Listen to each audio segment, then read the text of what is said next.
Hey guys, welcome to the stream space, or welcome back if you've been here before. Welcome to our first gaming pickup video of 2024. We mass released all the other ones. Thought you guys would have some fun with those, and we got some good feedback on a bunch of them too, and even some of our tech review stuff. We're gonna do a little bit more of that stuff for this year, I'm hoping. Plenty of things I kind of there's even some ones that I've already done that I kind of want to refilm that are a little more organized. But we have a nice little stack of games to go over, and yeah, let's check this out. Let's jump right in. They're not directly behind me anymore. They were directly behind me. Okay, so some of these are new, some of these are not. Most of them are older, and we do obviously we do our thrift runs, as you saw from last year's videos, but some of these are just some trade-ins that clients or other people gave me, and I ended up really liking them. Okay, and so I ended up keeping them. Sonic Forces. You get some character customization. You get a pretty okay story. And the gameplay kind of scream. It lets you switch between kind of like the 2D style you're used to from the old games to the more 3D style that you would have played in, say, Sonic Adventure Battle 2. Adventure 2 Battle. God, I always say that one wrong. Anyways, and then you get this cool, like, custom time-bending story where, you're dealing with, like, chubby Sonic as well as normal Sonic, and I don't know, it's fun. So Sonic Forces is the first one on the list today. Oh, I almost dropped it on the floor. That was a trade-in for my son. He actually wants the Xbox version, so we traded in. So, fine. Dragon Quest Monsters. Now, this one is fun for me because this is kind of like the first, like, it was a Pokemon game before Pokemon did that kind of stuff. Or, maybe they followed Pokemon steps. I'm not 100% sure. But it was still one of those monster catching, breeding type games where it's a lot of fun, and, building your own little custom party, and I'm excited to play a brand new one. So, also, to be clear, it's Dragon Quest Monsters: The Dark Prince. So, just not to be mistaken with any of the other ones. I don't think it's a remake either. Sonic Superstars. Yeah, we're a little bit too much Sonic going on here, but I gotta say, Sonic Superstars, as far as a new entry, is a full kind of 2.5D entry into the series, and you get like some superpowers, you get some mini games, but it's mainly the classic gameplay you're used to. It's challenging, to say the least, but with the system where you can actually, like, track progress and stuff, it actually makes it a little more bearable.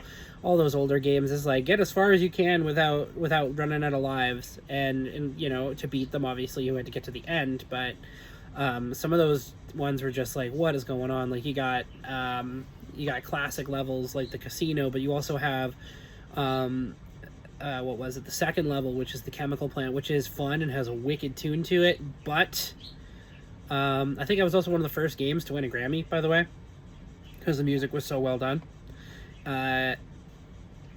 You got the difficulty curve that spikes right up in part 2 of the second level.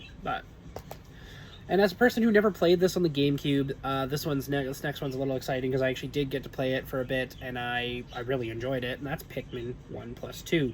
It obviously means 1 and 2, but you know what I mean. I really enjoyed this. I was playing the first one, and I was like, this is soothing, but also fun. Maybe I haven't gone to the more challenging parts of the game, but I really like what I've played so far. How to Train Your Dragon. This one isn't technically for me, but this one had, like, dragon customization and stuff, and we have the newer game, and I haven't played anything in between, so I'm kind of curious about giving this one a try. So maybe when we do that, we'll actually let you on there to see what's going on with that.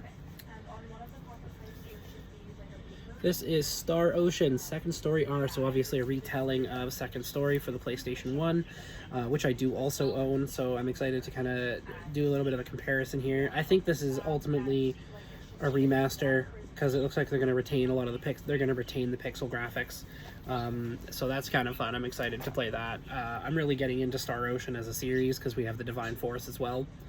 And I really like how that one plays. Till the End of Time is classic, but I've never beaten it, so I'm gonna maybe see if I can move through some of these games and just kind of see what stories they are. With Walmart and other media retailers kind of ending like their physical copy stuff. I mean, we don't know how long that's going to last. People they might notice that people are mad or how much revenue they're losing, and they might be like, "Whoa, pump the brakes. We should probably not do this." But we got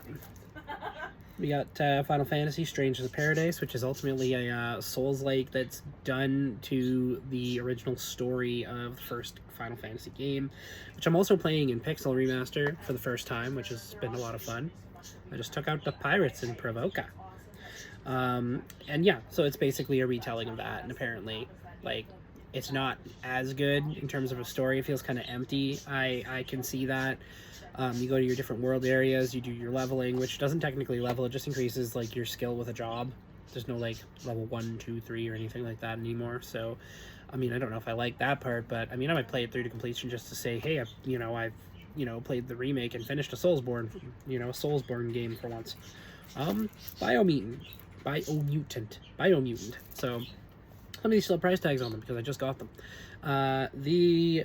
It's an interesting concept, and it's not for everybody because your person talks and then a narrator retells literally everything they said. So that's kind of annoying.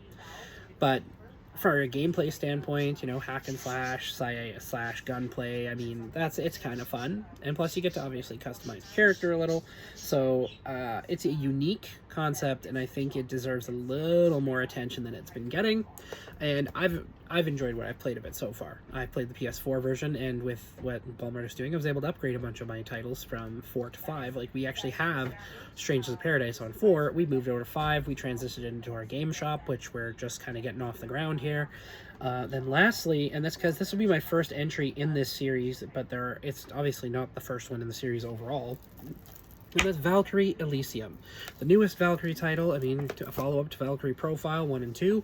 And maybe even more in between. I'm not 100% sure. Like I said, I'm new to that particular series, but I'm excited to kind of dive into those older style, like Square Enix titles, like kind of back in their heyday. Valkyrie Profile, Star Ocean, Final Fantasy Classic. Sorry, I'm playing with a crinkly piece of plastic, and I shouldn't be doing that while I'm talking to you guys. ADHD's a bitch. Anyways, I mean, that kind of concludes the list. We didn't have that much to throw at you guys this time, but it was still some exciting stuff. We're all kind of like, if we can get these on some streams for you guys, we'll definitely do that when we go to do like a tryout. And one thing we're going to start doing in maybe future videos of this is throw in some gameplay for each game. We may talk to some YouTubers about maybe using some of their game footage just to make sure, like, because I don't have the equipment to do efficient filming for this kind of stuff, but we could have some YouTube stuff ready to go on tabs to actually like play the video game footage from each of these, so you guys can kind of see what we're dealing with here. Obviously crediting the person that did it, because they're doing what I'm doing, but I just don't have the equipment where I am right now to do that. Maybe in future videos I will, because we are moving. We found a house in the same city, so we don't have to move cities again, and we should be able to retain most of our filming schedule in the meantime, so we won't necessarily drop off the face of the earth like we did like last time. So we're gonna see if we can get online, get some of these retro stuff finished up. We're gonna try and finish up Final Fantasy VII remake, or not remake. We already played remake for you guys. We're gonna try and finish up Final Fantasy VII for the PS1, so that we can know the whole story, and also excited to see what the differences are between where you can get in the first Final Fantasy VII. Like, so if you play the first one, to get out of Midgar, you're looking about 3-ish hours, depending how efficient you are, and obviously how much of the talking you actually listen to. You can get outside of town in about that time, and so now we're playing a game that was 24 hours to do that 3-hour span of stuff. And so now we're going to be moving into the second part of that and get to learn a lot more. And we know where this is going to end. This seems like it's going to tap most of what's left of Disc 1 and end of disc 2. Or sorry, this is probably the end of disc 1. How are they going to do this as a trilogy? Like, this game is going to have to cover a lot of content. It's going to have to be go a lot further than Remake 1. But here, well, let's see what they do. We got Rebirth next month. We got the new Prince of Persia this month that's coming out. So, you know, we'll catch you guys on the next gaming pickup video, and I'll see you guys then. Thanks for checking it out. If you want to support the channel, obviously there's a bunch of different ways you can do that. First and foremost, like, follow, and subscribe. That is kind of like, that gets us visible. We need that. We love that. And, you know, if you guys got suggestions, comments, anything, like, throw it out there. We want to hear it. Second way is, of course, we have a partnership with Dubby. You can use creator code Pydera74 on their website to order your tub of energy, whatever you want from them. They got tumblers, they got t-shirts, hoodies, hats, actual drinks, of course. Throw that out there. Put that code in. We get like 10% or something of it. I don't know. I don't remember what the number was. As well, you could use the tip link, which is the most direct way to support the channel. We don't expect that, but anybody that does, we greatly appreciate it. So anyways, I'll see you guys on the next one. Thanks. Bye-bye.